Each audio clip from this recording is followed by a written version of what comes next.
Hello friends, hope आप सब ठीक होंगे। और अगर आप भी इनएक्सेसिबल बूट डिवाइस के एरर मैसेज की वजह से इस वीडियो को देख रहे हैं तो मैं 100% कह सकता हूँ कि आपका एरर मैं इस वीडियो में बता सकता हूँ कि किस तरीके से हम उसको ठीक कर सकते हैं। और ये एक नहीं दो नहीं, मैंने कम से कम 5-6 सिस्टम्स पे ट्राई किया, अपने दोस्तों को बताया और उनका भी ये एरर चला गया है। आपको लग रहा होगा ये एरर आता है हार्ड डिस्क में एरर की वजह से, जो हार्ड डिस्क में कोई बैड सेक्टर वगैरह हो जाए और उसकी वजह से आप चलाते हैं उसमें SFC स्कैन नाउ या चेक डिस्क, लेकिन उससे ये प्रॉब्लम सॉल्व नहीं होती है। इसकी रूट कॉज जो कि मैंने पकड़ा है उसका मतलब ये है कि ये इस वजह से आता है एरर क्योंकि जो विंडोज़ अपडेट होती है, जब आप उसे पैच करते हैं या नया कोई पैच या कोई पैच जब इंस्टॉल करते हैं तो उसकी वजह से इसमें कुछ रोल बैक जो एक पैकेज होता है वो अच्छे से इंस्टॉल नहीं हो पाता और इंस्टॉल पेंडिंग स्टेट में रह जाता है। तो उसको हम आज सीखेंगे किस प्रकार से हम उसको ठीक कर सकते हैं, इंस्टॉल पेंडिंग स्टेट को कैसे हम रिमूव कर सकते हैं। तो बने रहिए इस वीडियो में और आप सब्सक्राइब कर सकते हैं इस चैनल को अगर आपका ये प्रॉब्लम सॉल्व हो जाता है। और भी मैं वीडियो ऐसे बनाता रहता हूँ जिसमें कि मैं विंडोज़ से और लिनक्स से रिलेटेड सिस्टम एरर्स को फिक्स करता हूँ। तो हम देखेंगे किस तरीके से हम इसको फिक्स कर सकते हैं। आपने देखा होगा बार बार ये सिस्टम बूट होता है और रिपेयर, ऑटोमेटिक रिपेयर जो है फेल हो जाता है। उसके बाद ये आपको यहाँ पे लाके छोड़ देता है जहाँ पे कि आप ट्रबल शूट चूज़ करेंगे और ट्रबल शूट चूज़ करने के बाद आप कमांड प्रॉम्प्ट का ऑप्शन जो आता है उसमें उसको सेलेक्ट करेंगे। इस तरीके से आपको कमांड प्रॉम्प्ट का ऑप्शन आता है, उसे सेलेक्ट करेंगे।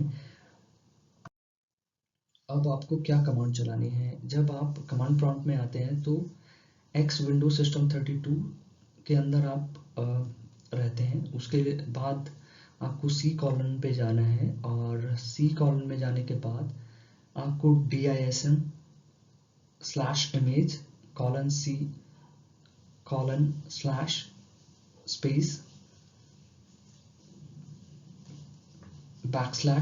\get packages \format:\table, ये आपको कमांड चलानी है। इस कमांड को जब आप चलाएंगे तो आप देखेंगे कि इंस्टॉल पेंडिंग स्टेट में आपका कोई रोल अप पैकेज जो है रुका होगा, जिस तरीके से स्लाइड में आपको दिख रहा है।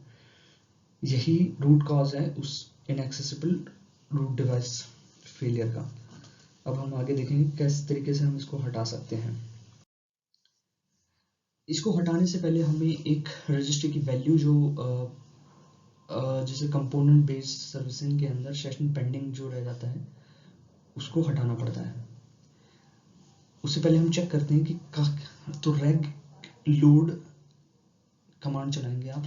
रेग लोड HKLM, H की लोकल मशीन भी इसे शॉर्ट फॉर्म है ये, और /temp, और विंडोज़ रजिस्ट्री को हम टेम्प में लोड कर लेते हैं। उसके बाद क्वेरी करेंगे तो हमें पता चल जाएगा कि एक एक्सक्लूसिव एक वैल्यू होती है जिसमें कि उस वैल्यू को हमें डिलीट करना होता है। अब उससे पहले हम एक काम करते हैं, क्योंकि पेंडिंग स्टेट अटका हुआ है इंस्टॉल पेंडिंग में एक पैच का, तो उससे पहले हम WinSX विंडोज़ के अंदर WinSX फोल्डर के अंदर एक pending.xml फाइल होती है जिसे कि हम डिलीट कर सकते हैं या फिर उसे रीनेम कर सकते हैं। तो हम दोनों ही ऑप्शन चूज कर सकते हैं। तो मैंने रीनेम करने का डिसाइड किया और मैंने उसे रीनेम कर दिया। पहला स्टेप है उसे रीनेम करना pending.xml को। अब इस स्टेप में हम जो रजिस्ट्री वैल्यू हमने देखी थी क्वेरी के साथ, रेग क्वेरी के साथ, अब हम रेग डिलीट के साथ उस पर्टिकुलर एक्सक्लूसिव वाली जो वैल्यू है उसको डिलीट करेंगे। जैसे डिलीट करेंगे उसके बाद हम जो कमांड है रेग अनलोड HKLM टेम्प, पहले हमने डिलीट किया उसके बाद हमने अनलोड किया, और ये मैंने दोनों स्क्रीनशॉट में दिखाया भी है, ये आपको करना होगा। अब आपको अगली स्टेप में पैकेज जो हमने पिछले स्टेप्स में देखा था कि जो पेंडिंग स्टेट था उसको दोबारा से चेक करेंगे और उसके नाम को कॉपी कर लेंगे, जैसे कि मैंने इस कमांड में किया, कॉपी कर लिया package_4 rollup_fix, और ये कमांड आप चला सकते हैं जिसमें dism image c::remove पैकेज से हम पैकेज को रिमूव कर सकते हैं। तो यहाँ हमने उस पैकेज को रिमूव किया और आप देखेंगे ये ऑपरेशन कंप्लीट सक्सेसफुली है। अगर आप बिना रजिस्ट्री की को डिलीट करे इस कमांड को चलाएंगे तो ये फेल हो जाएगा। नेक्स्ट स्टेप देखते हैं। अब अगर हम देखेंगे फिर से गेट पैकेज वाली कमांड से, तो इंस्टॉल पेंडिंग और अनइंस्टॉल पेंडिंग एक नई, जैसे हमने उसको डिलीट किया तो दो और पैकेज हमारे को दिख गए जिसमें एक अनइंस्टॉल पेंडिंग भी रहेगा। तो हम बारी बारी से हम इन दोनों को भी रिमूव पैकेज की कमांड से, dism की कमांड से हम इसे हटाएंगे। मैंने कमांड ऊपर लिखी हुई है और ये सब कमांडें मैं अपनी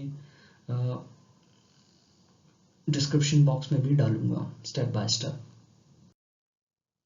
और जैसे आप जो इंस्टॉल पेंडिंग स्टेट वाले जो पैकेजेस थे उसको हटाएंगे, उसके बाद आप देखेंगे कि उसको हटाने के बाद आप रिबूट करेंगे तो आपका सिस्टम वापस आ जाएगा।